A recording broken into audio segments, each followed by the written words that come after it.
Hello, everybody. Thank you for joining me. This is GGF bringing you episode 3 of Let's Try Roadwarden. Hope you guys are doing well, ready to check out.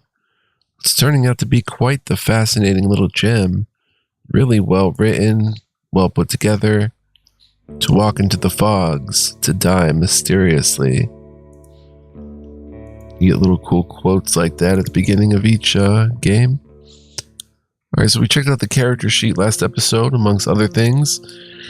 And we handled those griffins in the road. If you want to see how that played out, then I'd suggest to pause this video and check out the previous episode before continuing here, but let's go. I climb on the horse and cover my nose. I really need to find a proper alchemy set. We're not very clean, and we're not very... Okay, we were clean, but your face is dirty. And we're kind of hungry. Let's go, son. Oh, what do we have here? Keep track of your achievements as your journey unfolds. The new adventure, reach the first crossroads. The road splits. According to what the soldiers have told you, you may find a safe inn by turning left. The forest to the right is lush and the trail overgrown. Kids used to have this song. How did it go? The harshest pathway leads to the dragon's lair. Those who search for treasure, do you truly dare?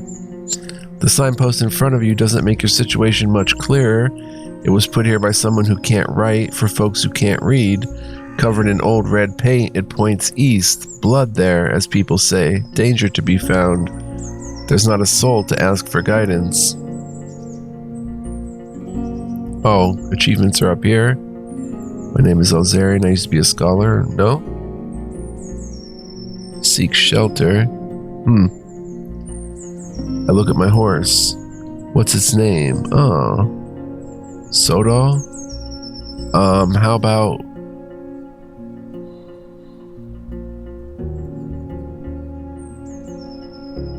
Let's see. My horse's name?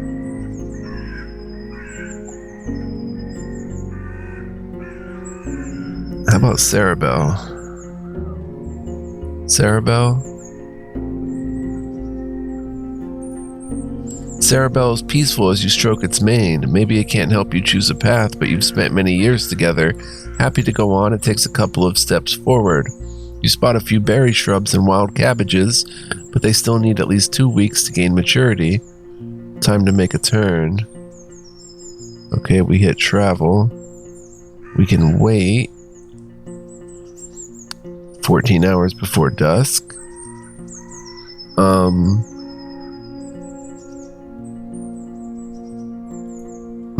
Going right. Okay, Tulia's camp, a military outpost surrounded by a wooden wall set in the middle of the valley. Travel time 15 minutes. The southern crossroads, a point connecting the deep forests of the east, the western wetlands, and the road to Hovlavon. You're currently here. I'd love to go east and see the dragon's lair.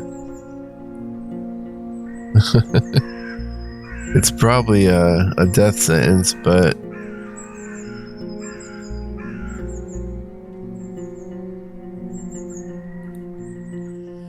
The curvy road east is overgrown. Cerebel trots when it has a chance, but more often it walks, forced to jump over larger branches blocking the path. The nearby lake is surrounded by thirsty wildlife.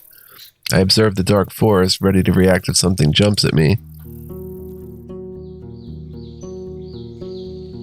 A couple of stone slabs were turned into a hut-like shape, one of the ancient chapels raised by the priests of the United Church. In the days of few soldiers and even fewer shelters, the dolmens proved to be especially durable, though the conditions they offered were harsh. The entrance is barely wide enough to let you walk inside. It was meant to keep larger beasts away, including your palfrey. You can't spend the night here. You dismount and look around.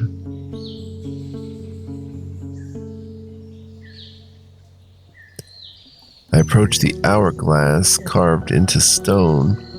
It's the most common religious sign of the city folk, adapted by the United Church, Orders of Truth, and the majority of fellowships. It's used in temples and during the funeral rites, but also to decorate codices or jewelry. The winged hourglasses portray the ephemerality of life and the rigidity of time.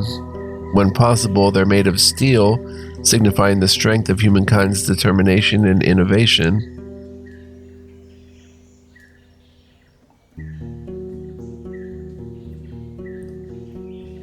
As a member of an order of truth, I should bow before the hourglass to honor the brave builders of the past. Sure. You stay in front of the symbol, lowering your head and gathering your thoughts. You try to imagine the struggles of the valiant builders who put their time, sweat, and blood into gathering, shaping, and transporting these huge rocks. They were led by a vision, one that requires artistry, planning, the sense of shared purpose. They did it for the sake of the future generations, and even if their names are forgotten, they saved many lives. The orders teach to be thankful for such sacrifices. In your silent prayer, nature seems both distant and complementary. It doesn't shape itself around your thoughts, but you feel like nothing is going to hurt you, not while you're here. For a while, you balance between chaos and order. So be it, you say at the end of your prayer. As the tradition has taught you, the birds are singing delightfully. After my prayer, I step away. Sarabelle is leaning against the wall, napping. I enter the chapel.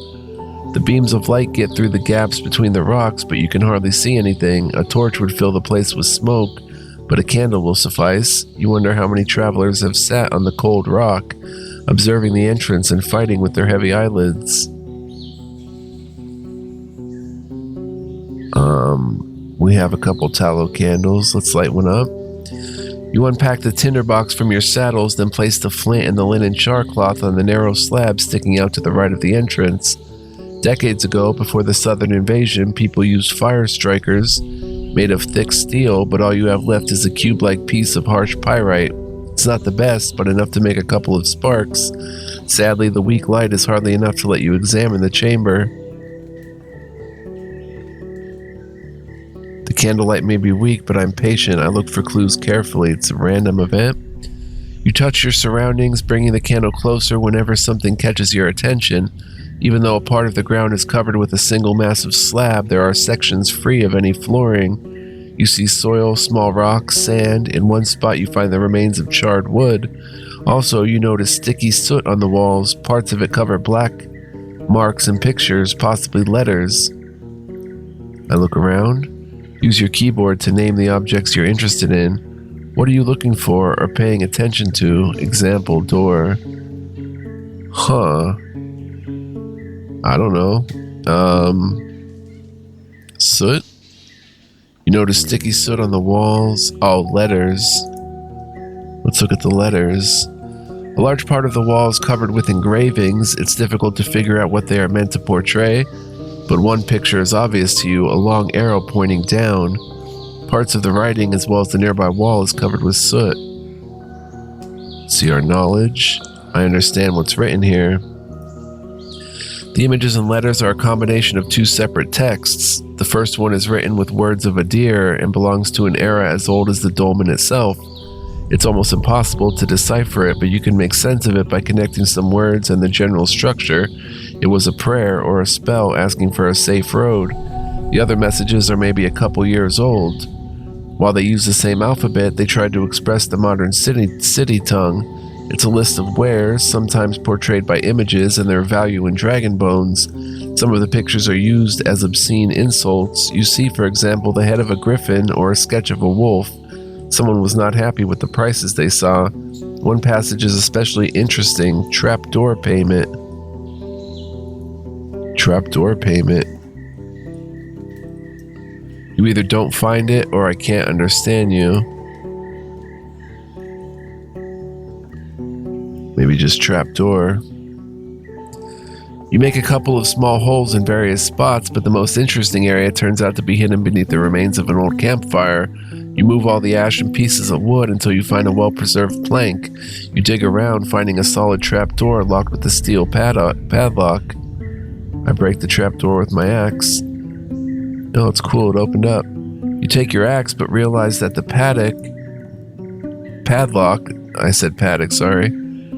The padlock may be much easier to break through. The wooden planks, even if a bit moist, are in great shape. You look for the right angle and make 3 strong swings. After an encouraging clang, the padlock falls off. I look inside. You lift the hatch and the heavy, humid air suggests an abandoned farm cellar. Your candle allows you to estimate that the tunnel is roughly 15 feet deep, but there's no ladder that you can use. You think about lowering the rope, but you realize that one of the brick walls is covered with large holes, meant to be used as a sort of vertical stairs. You hear no sound coming from the tunnel, but the moldy walls and old cobwebs are not very welcoming. Oh boy. I climb down. You have to move slowly, learning the new route. You hug the cold, moist wall, seeking the support for your boots. It doesn't take long before you feel comfortable enough to jump down, then light up another candle. Both the walls and the floor are made of stone slabs. You see no movement, no other sources of light. The short tunnel leads you to a small room. I walk inside. The room smells of rotten wood and fungi. Abandoned junk is scattered on the ground in shelves, earthenware jars, rotting scraps of linen or leather, wooden plates, bones for carving, and rusty iron tools.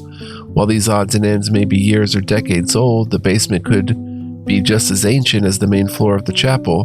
The one thing that seems to be uniquely fresh and durable is a small wooden box held together by a few fiber cords. I take the box. It doesn't feel empty, but it's light. You shake it for a bit, trying to guess what's inside. You can't open the box without cutting the cords.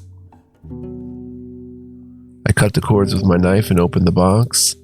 The box turns out to be filled with rags covering a fragile bottle. It's small and closed with a tall wax seal, inside of which you see a thin stick. It should be easy to instantly open it if needed. You can't look inside, and if you open it, you may not be able to seal it again. Nevertheless, you recognize a magical potion when you see one.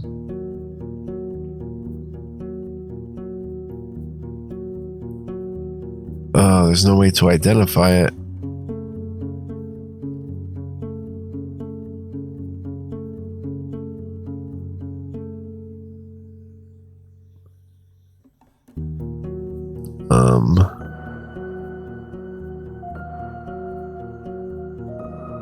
I open the bottle and smell its contents. It smells tasty, like fruits cooked in honey syrup. You don't sense any hard drinks, probably a healing potion. If so, it must be valuable. You know that you can safely seal the bottle again. The potion shouldn't spoil anytime soon. I close the bottle with its wax seal and attach it to my belt. You found a potion. Using the light of your candle, you memorize the holes. You climb up quickly. I go outside. Sarabelle is observing the area. There's nothing else for me to do here. Quick save. Nice. We found a potion. Travel. We can always come back here if we want to. 45 minutes though. We'll go further east. The neglected path barely finds any space among all the hills, trees, and streams. There's a deer on the ground lying in a red puddle surrounded by a small pack of creatures which notice your presence quickly. There's about 8 of them with thick furs in shades of brown, gray, and black, and hairless faces with small eyes and large mouths, currently stained by the blood of their prey. Some of them move on all fours, while others comfortably stand on 2 feet. They are 2 to 3 heads shorter than you, but it's your mount which truly towers over them, and you see how a couple of the beasts take a few steps back, grunting and glancing at one another. The one with gray fur shouts, and the others move toward the rocks and sticks which are piled on the road. They hold them awkwardly, and some struggle to maintain a straight posture, leaning on their new weapons for support. Then almost all of them spread to your right, left, and right, blending with the shrubs loudly. Only 2 of the apes are standing still.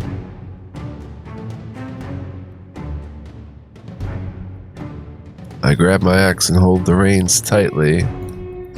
Sarabelle tries to turn around, but loyally follows your directions. Oh, wow. Wow, son.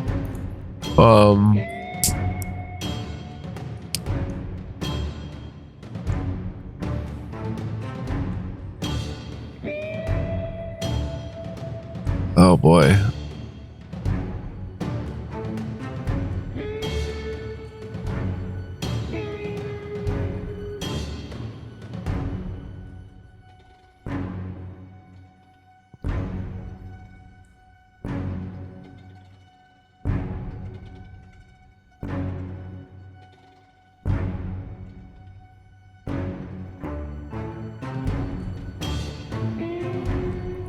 I scream at the pack, shaking my weapon. I try to scare them away. You do your best, raising your voice in a fierce shout and showing that you're ready to take them down. The gray goblin seems unmoved, showing you its long tusks and swinging its arms, and its younger companion looks around, grunting, but then stays in place. The gray one then focuses his attention on you, or rather something that's just behind you. Then you get stabbed in the back, literally. You turn around, seeing a goblin that, as far as you can tell, was not a part of the group surrounding the carcass. It's holding a wooden spear, or rather a pointed stick, longer than the creature is tall. Your armor was able to reduce the impact, but you feel the pain from the hit, and you can tell that the linen was torn. You'll need to find someone able to fix it. You wonder how many of them are still hiding among the trees. I can't win, and I can't run away. I rush Cerebel forward. Your mount speeds up, though it doesn't have enough space to enter a gallop. You prepare your weapon, but while you feel somewhat comfortable with a blade when on foot, fighting from a saddle is completely unfamiliar to you. The younger goblin attempts to stop your horse, but the strike it receives sends it into the nearby bush, screaming in pain. The gray one, however, manages to grab your boot and is now trying to keep up with your speed, making one long leap after another. The first strong swing of your axe wasn't able to reach the target.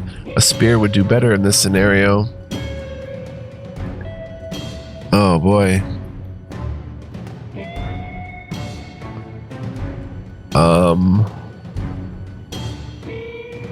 I aim for the head.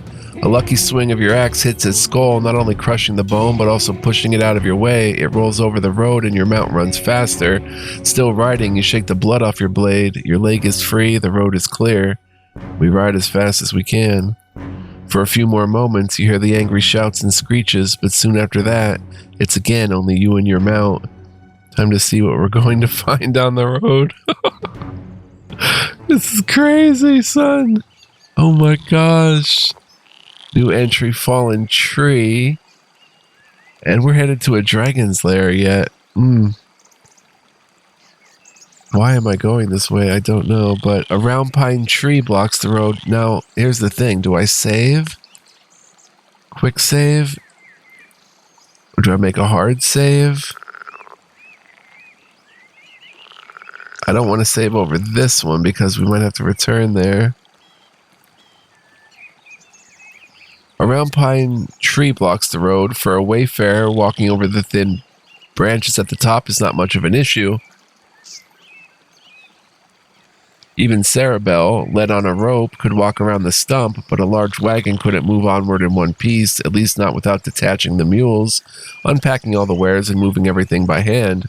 Cutting a tree into pieces would take hours even with proper tools, and you can't hope to move it with just the muscles that you and your mount have to offer.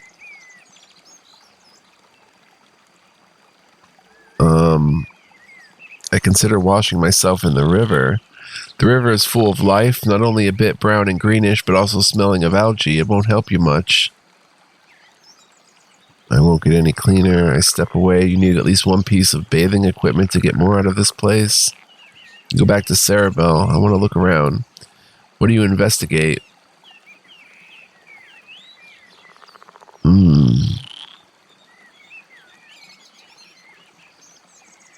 The wagon. The planks are still firm and there's no mustiness in the air, but the vehicle needs just a push to fall to pieces like a child's toy with nothing to keep the parts together. There are ways to construct a wagon with just wood, leather, and fiber, but you find the marks of hinges, braces, nails, and clamps, which are now all gone. The wheels are missing their steel rims. You find only one linen bag, empty and moist.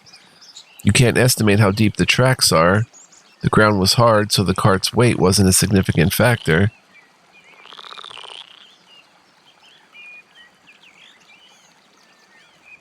The surrounding area? You walk deeper into the wilderness, searching through the shrubs and trees. You don't find any side paths, nor remains of a camp or a hamlet. The first game trail you find has been used exclusively by animals. Let's look at the tree. The leaves are not completely dry, and when you break off one of the twigs, it still contains water. There are no signs of sickness that you can recognize, and the termites and other bugs are still sparse. Beneath the trunk, there's no blood, no abandoned limbs. The stump? You don't find any marks of a maw or paws. The top is hip-high and unnaturally smooth. You could comfortably sit down on it. The tracks. In the trampled grass, you find 2 sets of tracks to follow. There are no hoof prints.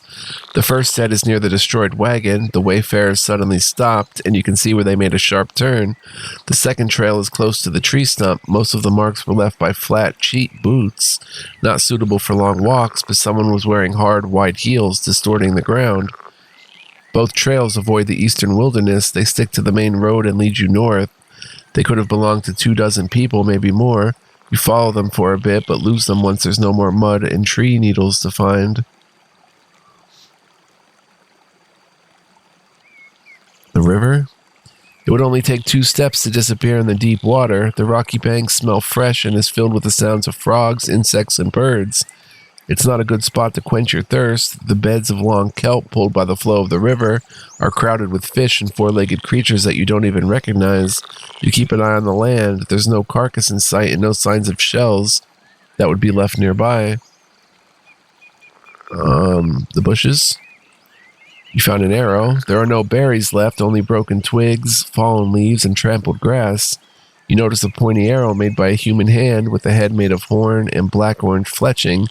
These feathers originally belonged to one of the local pheasants. You see no arrow marks around, not even on the wagon.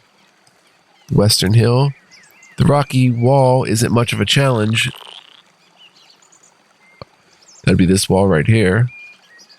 The top of the hill is covered with short grass and sparse trees. You notice a couple of bushes with a good view of the road. Just next to the remains of a campfire, charred pieces of wood, ash, bird bones, trampled grass, and a broken earthenware bottle. You follow the deepest tracks leading to the edge of the soft earth. Someone jumped down or at least stopped stepping on the grass. The road? The road here is already being overgrown, fading away, but it's in no worse shape than the other parts of the southeastern route. No alternate path has formed around the blockade.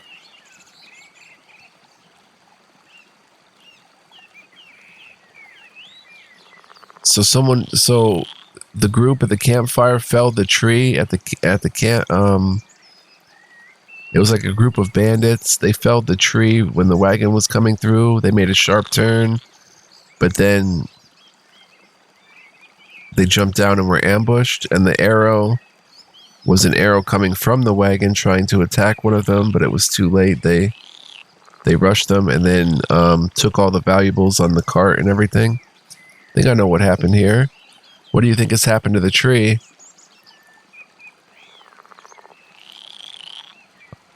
It was cut down to set up an ambush. Why was the wagon abandoned?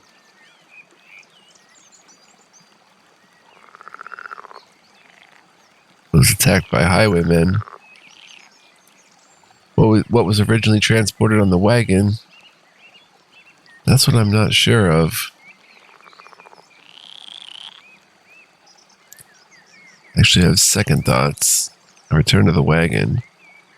Planks are still firm. There's no mustiness in the air, but the vehicle needs just a push to fall to pieces, like a child's toy with nothing to keep the parts together. There are no ways to construct a wagon. There are ways to construct a wagon with just wood, leather, and fiber, but you find the marks of hinges, braces, nails, and clamps, which are now all gone. The wheels are missing their steel rims. You find only one linen bag, empty and moist. Can't estimate how deep the tracks are. Okay, so it was cut down to set up an ambush.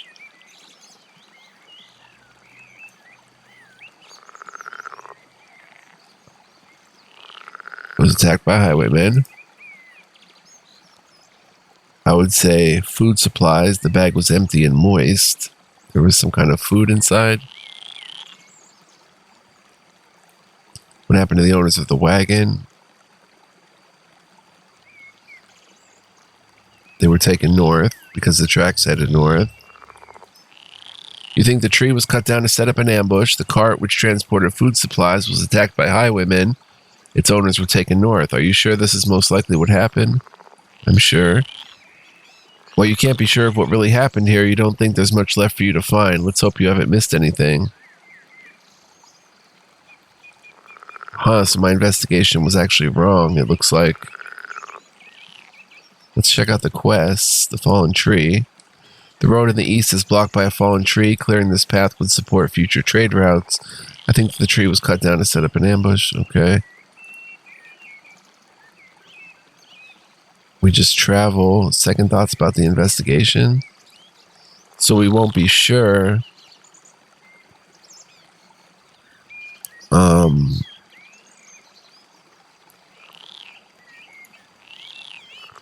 Yeah, they were like hiding in the bushes. No arrow marks. They attacked with melee weapons, probably.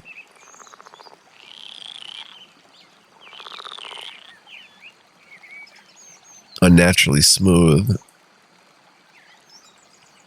They cut it down.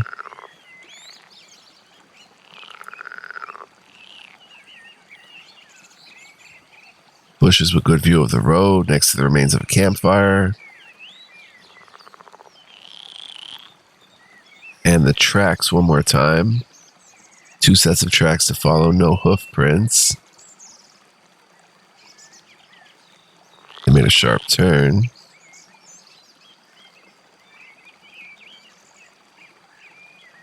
Yep. They didn't go into the wilderness. They stuck to the main road going north. 2 dozen people, maybe more. Yeah, I'm pretty sure that's what happened, so I guess we have to say it again. Cut down to set up an ambush. Attacked by highwaymen. Wait a minute.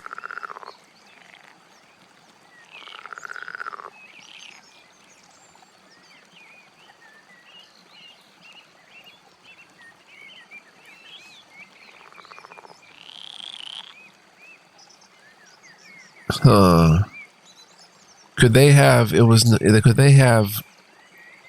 made the campfire? Could they have stopped here because no. So what happened to the tree? It was unnaturally smooth, so it wasn't broken by the wind or dying from an illness. It was cut down. The wagon was abandoned.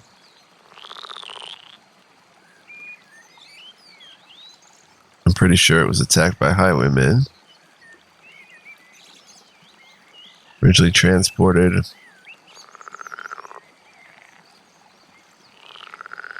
Maybe passengers. There was a linen bag, empty and moist.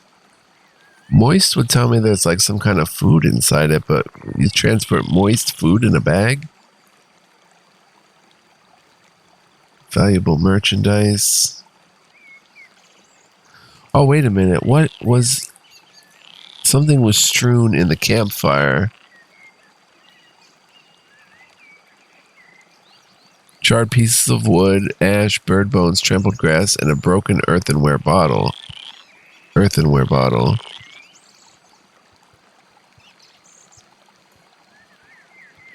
No mustiness in the air.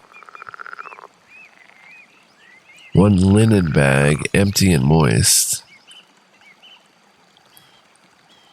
I think it's food supplies.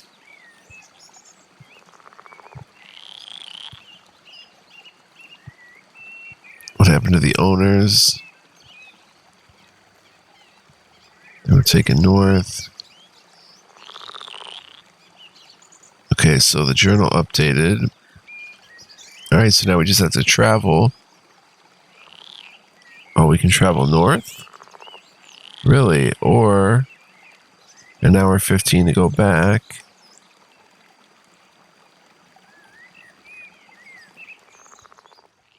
As long as you ride uphill, the forest is sparse. Soon after, the tree roots tear the path apart. The road is coated with branches, acorns, leaves, and chestnuts, and some seedlings have already broken through the pitted surface of the road. If left undisturbed for another year or two, the forest will reclaim this place. Finally, you ride upward again. The plants are getting smaller, the road more rocky. I sigh with relief. Oh. Let's see how long we've been playing, guys. I have to get the saving down right. 29 minutes. When to quick save, when to make a firm save. While the hills are full of life, you don't hear anything coming from the watchtower. Its upper levels lack a wooden platform from which the guards could fire their crossbows or drop stones on the opponents below. So this place was not meant to be used in combat, but rather as a shelter from claws and fangs. Such structures can be found in especially untamed parts of the Dragon Woods, used occasionally by travelers or patrolling squads. Since the end of the war, the cities can't find enough people and dragon bones to keep them in good shape. You see no footsteps, no lights, no fresh trail or a latrine. The birds are preening their feathers on the top of the tower while the branches of nearby trees are swaying in the fierce cold wind.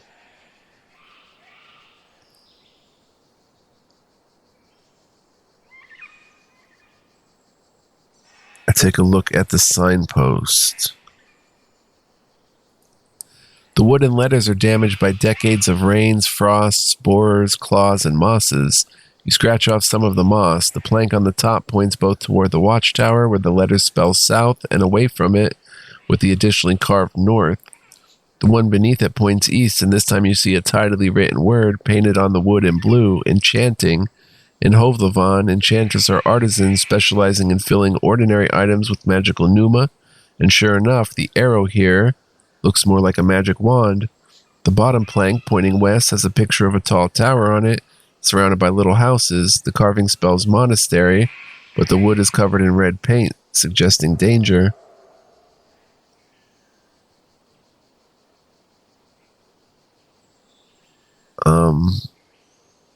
So we're here right now.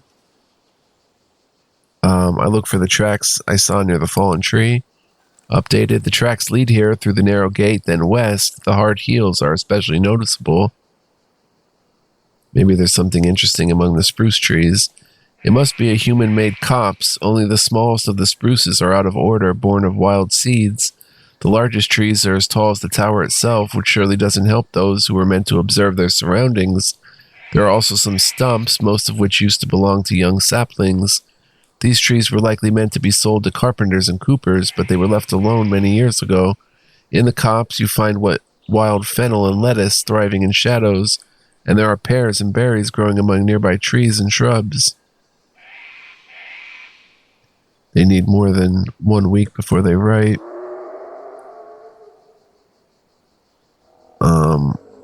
I walk to the gate. Wait, where's the campfire? I don't see a campfire. It must be on this side somewhere. Like, if we're walking to the gate. Examine the campfire spot at the fence. You see a shattered bowl, the remains of a meal from many years ago. However, the firewood and the lonely stool are not too old. You don't doubt that the watchtower seems less threatening to wayfarers than the wilderness around it. I walk to the gate. Setting up a firm wall in a place like this is a bit unusual. It goes on for no more than 40 feet until it connects with a natural rock face. Such a structure could be found near the city, acting as a checkpoint at which to stop any travelers to search through their belongings or request a fee. But in the middle of nowhere, deer and other animals used to running here with no hindrance must have been more than annoyed, a risky investment. You touch the gate made of a high-quality wood, previously soaked in oil, now mostly wiped off. It was left open, and you don't see any wooden bar that would be used to lock it. You try to move the cold planks buried in dried-out mud, but with no luck, it would require some wearying digging. I may use this campfire spot.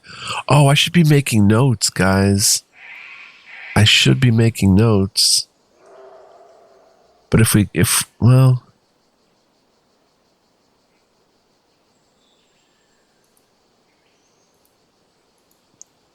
Okay, let's make a new note. Wild plants near watchtower, 1 week to ripen, includes food and also here safe campfire to roast meat. And fallen tree / broken wagon, place to put a fish trap, and need 1 bathing item to bathe there. And we'll try that. We'll quick save. I approach the entrance.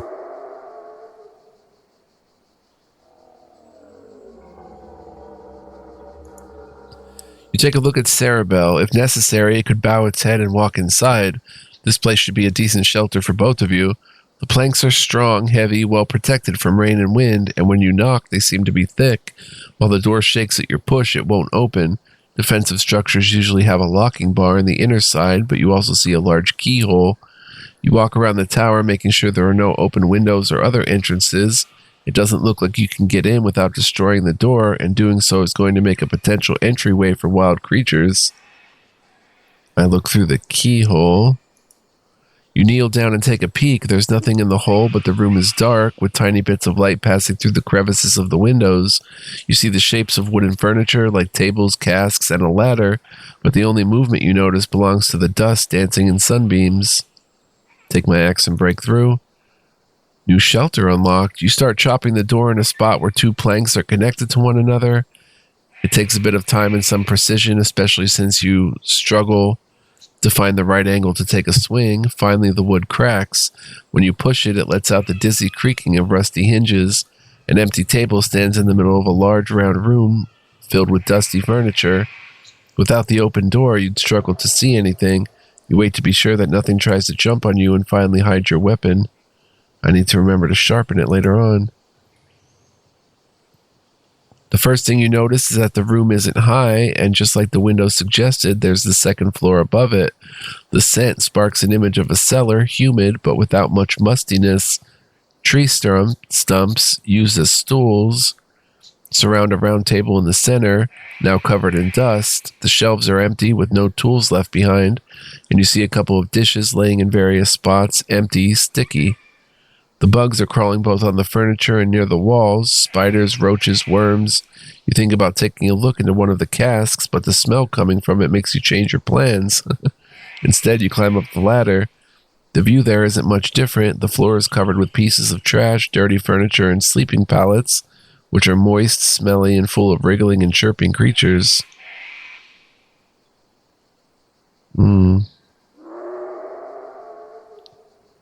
Gives me shivers. I try not to look at them. You climb down. Sarabelle is looking at the grass outside, still touched by sunlight. You approach the windows, each one locked with two heavy wooden bars. Opening them would not be a problem, but knocking them down from the outside won't be an easy task. You sigh with relief. It's a safe place. With access to an alchemy table, I could prepare an herbal bug repellent. Let's make a note of that.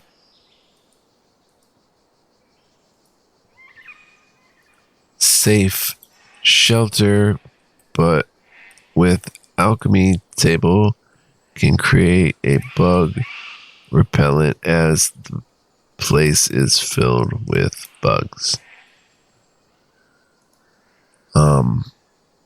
I go outside. You're standing at the crossroads. Enter the tower, signpost. Guess it's time to quick save and travel. The abandoned watchtower, an outpost built at the top of the hill, barely taller than the nearby tree crowns. You're currently here. Wait, let's go back for a second. What time is it? 8 hours, 45 minutes before dusk. Day 1. Enchanting that way. I forget what they said was north, and to the west is a monastery, but possibly in danger. To travel back here is 2 hours only. We can still go west and find the inn. Let's go east to where the enchanters. The first part of the trail is narrow and overgrown. The steep crag in the south divides the lush forest in half. You barely recognize any shapes in the entanglement of grays, browns, and greens. The northern landscape, while similarly impenetrable, is the exact opposite. The meadow turns into barren hills and mountains, barely covered by grass and bushes. Maybe the riding ibexes of the clanspeople from the growing mountains would get through such a barrier. There are no clans here. Point at this icon to display an entire area at once. The road leads you downhill to the edge of a lake. The clearing around the dwelling is quiet, with no crickets, flies, or even toads. The grass is not even knee-high. There are no signs of a war for boats. The wall wasn't coated, and has already been bitten by winds and rains.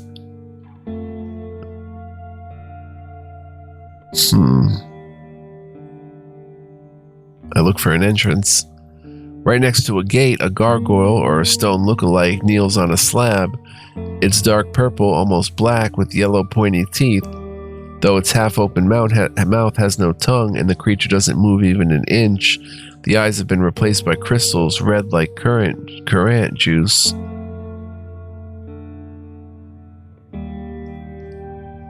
I touch the gargoyle.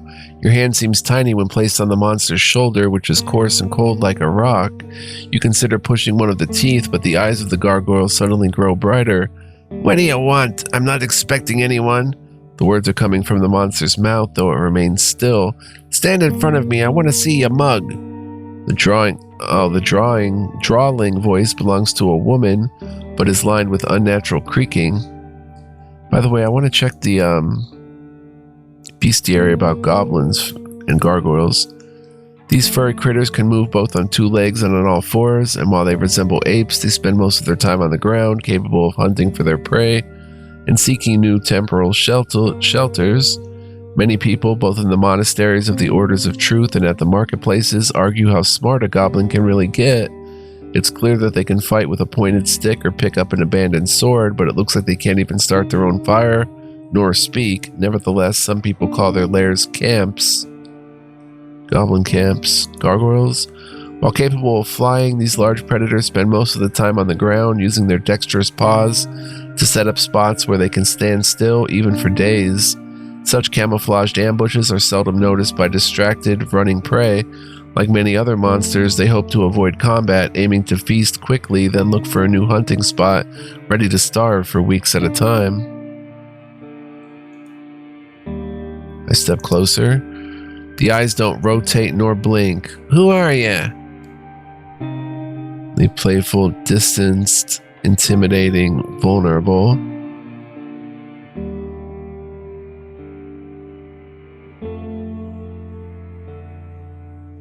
Be supportive and cordial. I'm Elzarian, the new Roadwarden. I hope you're having a great day. During the long pause, the glow of the gargoyle's eyes subside. Once they light up again, the voice isn't much softer.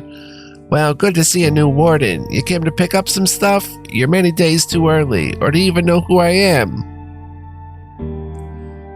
I don't, I'm afraid. I'm just getting to know the realm. So you lost your way, now you're wasting my time. Long pause.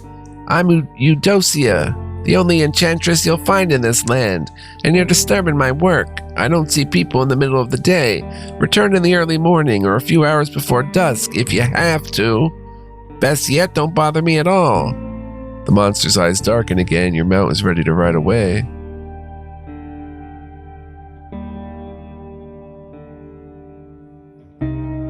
Okay, so let's make a note of this.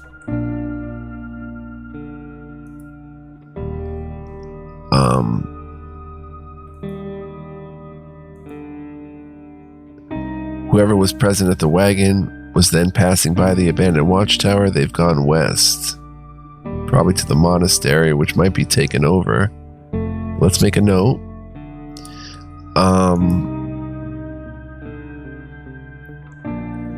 Enchantresses east of watchtower only sees people in early morning or few hours before dusk. I'm enjoying this, guys. This is cool. This is very cool. The audio work is excellent as well. The sound design and stuff like that. But I think it's probably time to end the episode. Yep. Man, interesting stuff. Thank you so much for joining me for it, guys. Hopefully you enjoyed as well. If you did, please like, comment, subscribe. I would greatly appreciate it. Helps the channel, helps the video. Big time move to do that. For an even bigger move, guys, you should become a member here on my channel or on YouTube or on patreon.com/fluent. Definitely check those out. Would love to have you along on the member squad. So I also hope you'll return next time, guys. Let's get it in. Let's play some more of this. Have some fun. This is episode 3, and I guess we're just going to save here and make our progress good to go. And yeah, I'll see you guys in the next one. So until then, be well, live well, stay well, and much love, peace, and joy. Don't go anywhere, guys. This is already uber interesting, and it's just going to be even more so as we continue playing. See you guys next time. Ciao for now.